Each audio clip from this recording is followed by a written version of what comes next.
मैं doctor Diljit, astrology research centre Hoshiarpur. आज बात करेंगे कि शादी का योग किस वर्ष में शुभ और किस वर्ष में अशुभ होता है। क्योंकि लाल किताब में एक अलग चैप्टर है जिसमें शुभ शादी के बारे में बताया गया है कि किस वर्ष शादी आएगी। क्योंकि अगर शादी टाइम से हो जाए तो अच्छा होता है, अगर शादी देर से हो तब भी ख़राब है, अगर बहुत जल्दी हो जाए तब भी ठीक नहीं। तो एक उम्र होती है। तो अब तो गवर्नमेंट ने पूरा कर दिया है कि 21 साल से कम शादी नहीं करनी, तो उसका भी पालन करना ज़रूरी है। और सबसे पहले लाल किताब में शादी के बारे में एक पोइट्री लिखी गई है कि भाई शादी का वर्ष कौन सा शुभ रहेगा और कौन सा अशुभ रहेगा। उसमें कहा गया है कि योग शादी का तब आएगा जब पहले दूसरे 10वें तो 12वें बुध शुक्र बैठे हों, शनि मदद दे 1 या 10 से साल शादी का होता है। अगर क्या है कि पहले में, दूसरे में, 7वें में, 10वें में और 12वें में शुक्र बैठा हो वर्षफल में, और साथ में शनि जो है वो 1 या 10 से, साथ में 1 में आ जाए वो या 10 में बैठा हो तो मदद कर रहा हो, तो वो शादी का साल जो है अच्छा होता है। दूसरी बात कही गई है कि बुध शुक्र घर 7 में बैठे, शत्रु 3 न 11 हो। अगर बुध शुक्र 7वें में बैठे हों और जो शत्रु ग्रह हैं उसके वो ना आए कहाँ पर, 3 और 11 में, तब भी वो शादी का वक्त कहता है आ जाता है। तो शादी के लिए वर्षफल बनाना पड़ेगा लाल किताब का, कि भाई वर्षफल में देखा जाए कि कुंडली में शुक्र की पोजीशन क्या है या गुरु की पोजीशन क्या है। अगर शुक्र या गुरु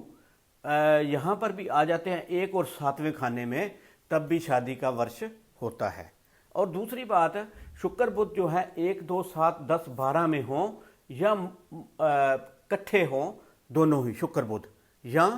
अलग अलग भी हों, मगर हों कहाँ पर, 1, 2, 7, 10 और 12 में। और शनि अब कहता है भाई साथ में 1 में आ जाए या 2 में आ जाए, 10 में आ जाए या 11 में आ जाए या 12 में आ जाए, तो वो शादी का अच्छा वर्ष माना जाता है, शुभ माना जाता है। और शनि जो है 9 या 5 में भी हो, 10 या 6 में हो उसकी दृष्टि, और 2 7 में हो और 8 4 में भी हो साथ में, तो उसकी जो है शादी का अच्छा वर्ष माना जाता है। मैंने कई कुंडलियों में देखा है कि जब वर्षफल में लाल किताब के शुक्र यहाँ पर पहले भाव में या 7वें भाव में आ जाए या चौथे भाव में आ जाए, और साथ में शर्त ये है कि दूसरा और 7वां घर भी खाली हो, राहु हो जाए, केतु हो जाए, इन जगह पर कोई फर्क नहीं पड़ता, मगर इनसे अलावा कोई ग्रह नहीं होना चाहिए, तो वो शादी का जो है वो पूरा अच्छा फल जो है उसमें माना जाता है कि इस वर्ष आपकी शादी जो है वो अच्छी मानी गई है। अब शादी करने के वक्त ये भी देखना चाहिए कि कुछ मंदे योग भी हैं। जैसे नंबर 1 मंदे योग कौन से, अगर किसी की कुंडली में, जन्म कुंडली में चंद्रमा पहले भाव में बैठा है, तो उसको 24वें या 27वें वर्ष में शादी नहीं करनी चाहिए, उसको वो टाल देना चाहिए। क्योंकि आपने देखा होगा कि कुछ जो वैदिक एस्ट्रोलॉजी है उसमें भी बताया जाता है कि इवन ईयर्स में या ऑड ईयर्स में शादी करनी जो है वो मुबारक होती है। अगर किसी का राहु 7वें में है, सपोज कर लीजिए, तो राहु 7वें में शादी को तो खराब करता ही करता है, मगर वो कहता है कि अगर 7वें में हो तो 21वें साल में शादी कर ले, तो वो शादी ज़्यादा देर निभती नहीं है, वो खराब ही जाती है, अशुभ ही जाती है, उसमें क्लेश ही रहता है या डाइवोर्स हो जाता है, तलाक हो जाता है। इसी तरह से सूरज शुक्र किसी की कुंडली में देखा जाए तो किसी इकट्ठे एक भाव में बैठे हों, मुश्तरका बैठे हों सूरज शुक्र, तो क्या होगा, 22वें से 25वें साल तक उसकी शादी मत करो, 26वें साल कर दो या 21वें साल कर दो। 22 से लेकर 25वें साल तक, अव्वल तो 25 साल से बाद ही उसकी, 25वें साल से बाद ही शादी उसकी जो है वो शुभ मानी जाएगी, अगर सूरज शुक्र इकट्ठे हैं। इसी तरह शनि 7 में हो और गुरु 7 में हो, तो 22वें वर्ष में कहता है भी शादी जरूर हो जाए, अगर नहीं होगी तो व्यक्ति की आंखों पर अंधे का असर हो जाएगा, मतलब शादी होनी जरूरी है अगर ये शनि या गुरु 7वें में बैठे हों। इसी तरह से पिता की कुंडली भी देखनी चाहिए जब शादी कर रहे हो या किसी की करवा रहे हो, कोई भी आपके पास आता है तो पिता की कुंडली भी क्यों देखनी जरूरी है कि सपोज कर लीजिए पिता की कुंडली में 6 नंबर भाव में बुध बैठा है, तो बुध बैठने से 6 नंबर में अगर वो जो उसकी शादी लड़की की अपने जन्म स्थान से, लड़के का जन्म स्थान उत्तर की तरफ हो या शमाल, उसने लिखा है लफज कि उर्दू का लफज है शमाल की तरफ और नॉर्थ की तरफ, उत्तर की तरफ अगर शादी हो जाए तो वो शादी अमूमन कहता है वो लड़की दुखिया रहेगी। अमूमन का मतलब है ज़्यादातर, काफ़ी परसेंट केसेस में, क्योंकि जो एस्ट्रोलॉजी है ये एक दिशा दिखाने का काम है, रोशनी दिखाने का काम है। कोई 100% कोई भी अगर कहे आपको तो वो गलत बोलता है, क्योंकि 100% तो वो परमात्मा वाहिगुरु सतनाम जो करता है या वो ही करता है, जो देवी देवते हैं हमारे वही हमारी मदद करते हैं, नारायण मदद करता है। तो इसके बाद कहता है कि अगर सूरज मंगल गुरु इकट्ठे हों किसी लड़की से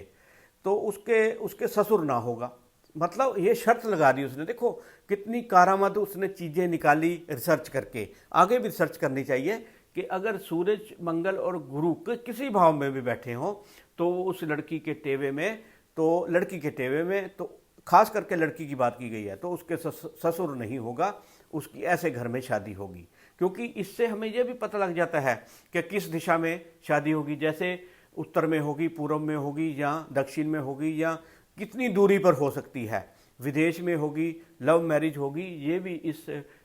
जो है कुंडली से वर्षफल और जो जन्म कुंडली है उससे पता लग जाता है। अब एक बात है कि हमने ये बात कर ली कि भाई शुक्र यहाँ पर आएगा तो मुश्तरका होगा या अकेला अकेला होगा तो शादी के साल आ जाएगा, शनि मदद करेगा। तो अब दूसरी बात साथ में देखने वाली एक है बड़ी ज़रूरी कि जिस वर्ष उसका शादी का योग आया हो तो बुध जो है 4, 5, 6, 7 और 8 खाना में ना हो। अगर वो हुआ तो वो अशुभ वर्ष माना जाएगा शादी का। अगर आपका कोई भी सवाल हो कि विवाह के बारे में, शादी के बारे में, तो आप कर सकते हैं जनरल सवाल। वैसे तो कुंडली का पूर्ण विश्लेषण करके ही बताया जा सकता है कि वर्षफल भी बना हो और साथ में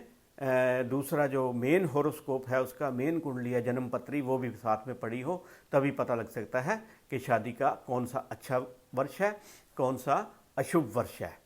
तो आपका कोई भी सवाल हो संपर्क कर सकते हो। सत श्री अकाल।